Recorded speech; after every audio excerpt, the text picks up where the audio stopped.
What would you do if the family that mocked you for years suddenly discovered your life was everything they wished for theirs to be? Imagine walking into a room filled with judgmental stares, only to silence them all with three simple words. Mrs. Carter.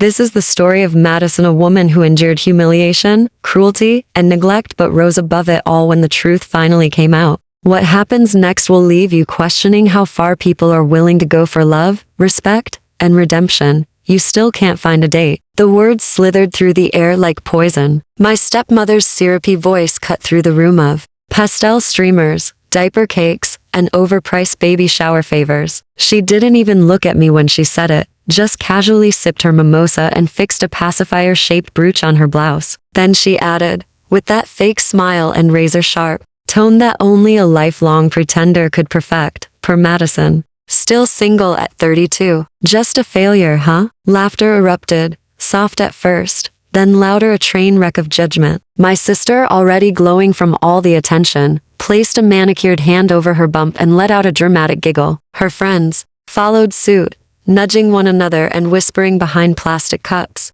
I stood there in a blue silk blouse I'd saved up 2 weeks to buy, gripping the gift I brought like it could somehow shield me from the humiliation. It was a handmade scrapbook, every page filled with childhood photos of us, of Emma and me. I had even stayed up until AM last night pasting in a poem about sisterhood. Now it felt like a punchline in my hands. Don't worry, Mads, Emma said sweetly, playing up the sarcasm. There's always the Forever Alone aisle at Target. Comes with a coupon for frozen dinners and cat food. I forced a smile. My jaw felt like concrete. I didn't move, didn't speak. I just looked at my father for a trace of defense. Nothing. He sat back in his chair with his arms folded, eyes glued to the backyard, pretending he hadn't heard a thing. His silence stung worse than their mockery. Let's open the gifts, someone chirped. And just like that, the attack on me ended. They returned to the glittery pile of bows and ribbons like I didn't exist. I turned toward the front window,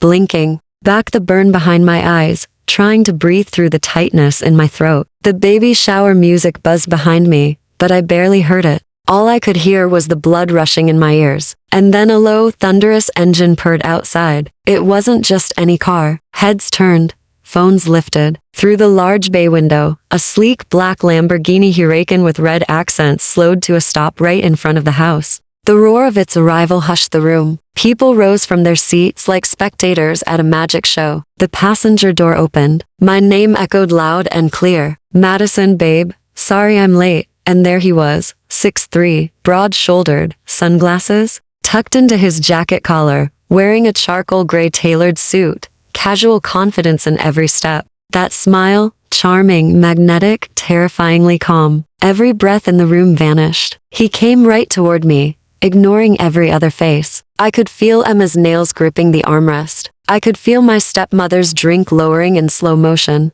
I could feel every eye burning holes through me. And then he kissed me gently, deliberately, like he didn't care if the world watched because he wanted them to. Sorry, he said casually, sliding his arm around my waist. I had to take a call with the London office. You ready to go, Mrs. Carter? Mrs. Carter. The name slapped the air like a courtroom gavel. My stepmother's mouth fell open, then snapped shut. My sister looked like she'd swallowed her own baby shower cupcakes whole. You're married? Someone gasped from behind a gift tower. I didn't answer. I didn't have to. He answered for me, chuckling under his breath like the secret had finally been fun to reveal. We don't make a big fuss about it. Maddie likes things simple, he said smoothly. I just figured I'd swing by and pick up my wife. Hope that's all. Right. There was silence, a thick, syrupy silence, until my father finally stood. W.8 Carter as in Ethan Carter? My husband offered a hand. That's me.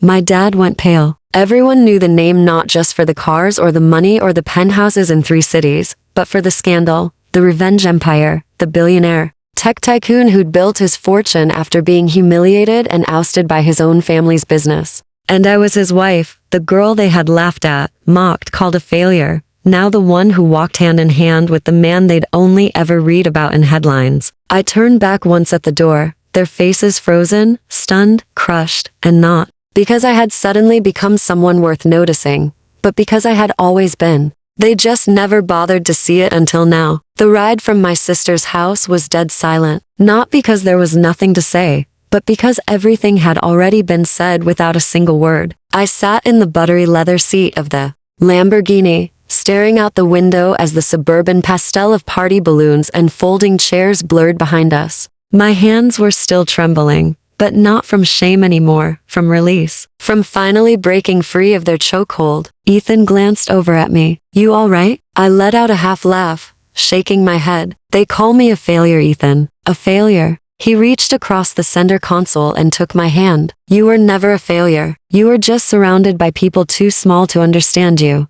I closed my eyes. His touch grounded me, but the memories came crashing harder now. Because this wasn't the first time they'd tore me down. This had been years in the making. The first sting came at 24 when I lost my marketing job. Dad called me dramatic. My stepmother offered me a brochure for a dental assistant course and said, "At least it's stable." My sister laughed and told me I should just marry rich. And when I tried to launch my own freelance design studio, they mocked it, called it cute. I remembered the way Emma once said, "Oh, Maddie's working from home now. That's code for unemployed, right?" I fought. I struggled. I sacrificed everything just to prove I could stand. But to them, it was never enough. To them, I was always just the leftover child, the mistake, the one who didn't fit into their image of perfection. Ethan pulled us into the underground garage of our high-rise downtown. The contrast couldn't have been more surreal. Upstairs was a penthouse with skyline views, a marble kitchen I still barely believed I cooked in, and a walk-in closet that made my old one-bedroom apartment seem like a storage locker. As we stepped out of the car, I finally broke the silence. "They're going to talk. They already were," he said, "but now they'll shut up." I turned to him at the elevator. "Why didn't we tell anyone?" He looked at me seriously. "Because you deserve to walk back into that house on your own terms. And today you did." I couldn't speak. The doors opened. We entered the penthouse. The city stretched endlessly beneath us. And yet all I could think about was how small they looked from here. How powerless they were now. How none of their words could touch me anymore. But then my phone buzzed. A text. "Dad, come to dinner tomorrow night. We need to talk." And below that, "Emma, I didn't know. Why didn't you tell me? Please call me." I let the phone fall onto the granite countertop. Ethan stood behind me, slipping his arms around my waist. "What are you thinking?" he asked softly. "I'm thinking," I whispered. "They want something. They always did." I turned to him. "What if I say yes? What if I go tomorrow?" He kissed the side of my head. "Then go. Just don't go looking for their love, Madison." I looked at him, heart thudding. "Then why would I go?" He smiled. "To show them what they lost." That night, I didn't cry, not out of bitterness, but because I realized something deeply, painfully clear. All those years I spent chasing their approval meant I was handing them the power to break me. Not anymore. They laughed at me, mocked me, dismissed me. Tomorrow they'd finally learn what it feels like to choke on their own pride. And I wasn't going there to argue. I was going to walk in, smile politely, and watch it all burn from the inside out. The air outside my father's house smelled like overwatered roses and desperation. Same suburban neighborhood, same polished driveway, same smug porch light that had once flickered on late at night when I came home from college unannounced, and my stepmother pretended not to see me dragging in a suitcase alone. But tonight, the flicker wasn't just light, it was fear. Dad stood at the front door as I approached. He looked like he hadn't slept, still in his golf slacks, but his collar was wrinkled, his tie undone. For once,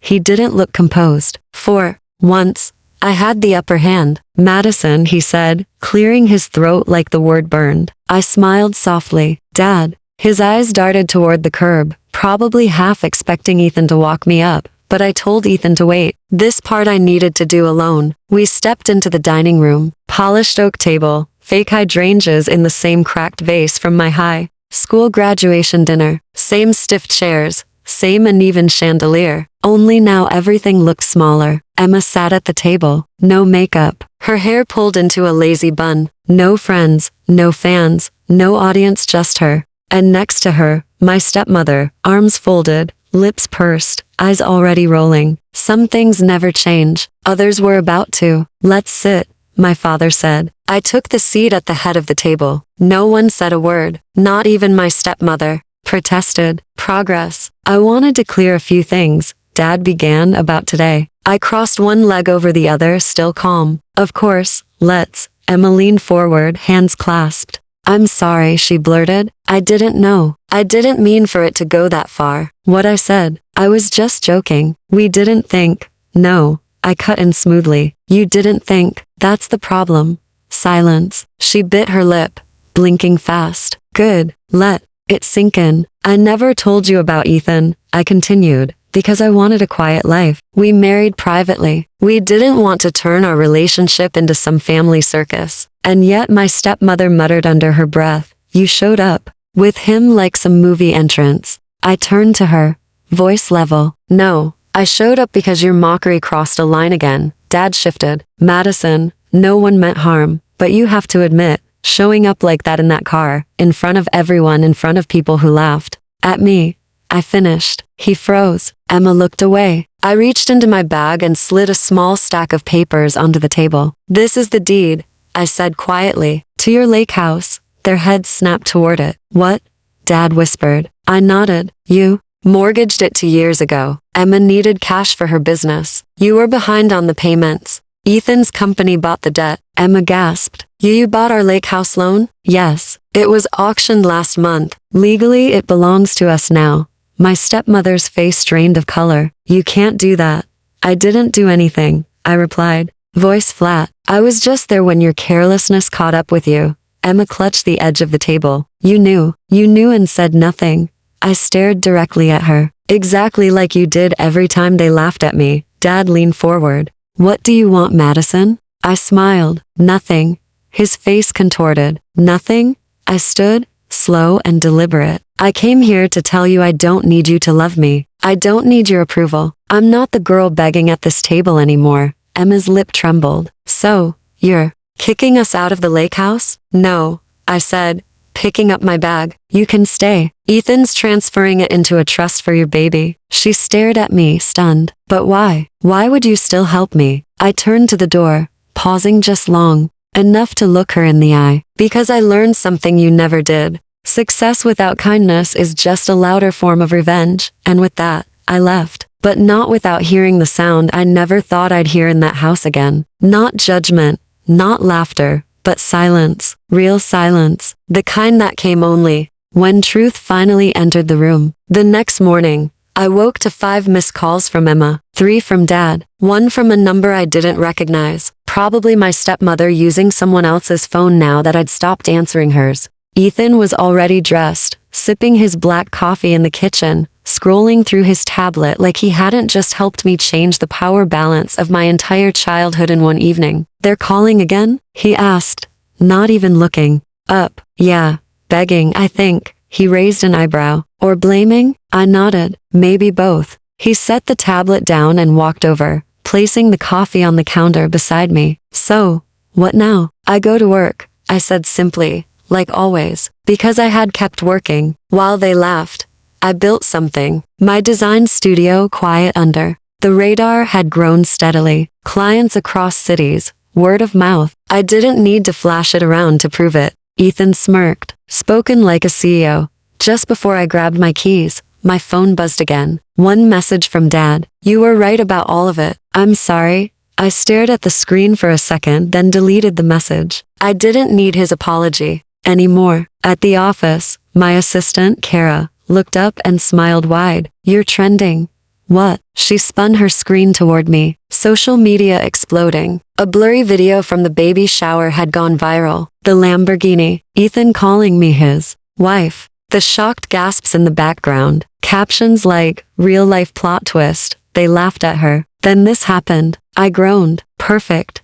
Kara grinned. You're a hero to every woman who's ever been underestimated. I didn't feel like a hero, but I did feel seen. Around noon, a delivery arrived. Dozens of white lilies and a simple card. For the woman who made silence louder than a mic drop. I smiled. He always knew what to say without needing to say too much. By evening, I stood at the window of our penthouse, watching the lights flicker across the city. No more hiding. No more waiting to be loved by people who only knew how to love conditionally. For the first time in my life, I felt whole without needing their permission. A week passed. Then 2. No more baby shower texts. No more dinner invitations. No more backhanded comments wrapped in sugary politeness. Just silence. The same silence they used to punish me with, but now it was peace. I finally hit peace. Until one afternoon as I locked up the office, I found Emma waiting by my car alone. No makeup, no filters, no curated perfection, just my sister looking smaller than I'd ever seen her. I stopped. "How do you find me, Dad?"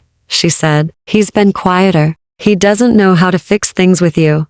"I'm not broken," I said calmly. "I don't need fixing." She lowered her head. "I know. I just needed to see you. Not to ask for anything, just to say it out loud. I was cruel. I was jealous of your strength. I thought if I laughed first, maybe no one would see how much I hated feeling less than you." I blinked. She looked up. "But I always was less than you. You had guts. You walked away. You made something real. And I hid behind parties and fake compliments." I crossed my arms. "So, what do you want now? Forgiveness?" She shook her head. "No, just to say thank you." That caught me off guard. "For what?" "For still choosing kindness. For giving the house to my baby. For not slamming the door the way I deserved." I watched her for a moment. Her voice didn't tremble for effect. Her eyes didn't water for pity. This time it felt honest. I exhaled. Slowly. "I didn't do it for you. I did it because the child deserves better than we got." She nodded, lips trembling, then turned to walk away. And maybe that's what healing looks like. Not hugs, not dramatic reconciliations, just truth. Raw, quiet, undeniable. That night, I came home to Ethan already pouring wine. He smiled when he saw me. "You okay?" "Yeah," I said. "I think I finally let go of them." I looked around our home, our life, and smiled. "No, of needing them." He reached for my hand, and as I leaned into him, I realized the girl who once sat at a family table swallowing, her shame was gone. In her place stood a woman, whole, unapologetic, and finally free.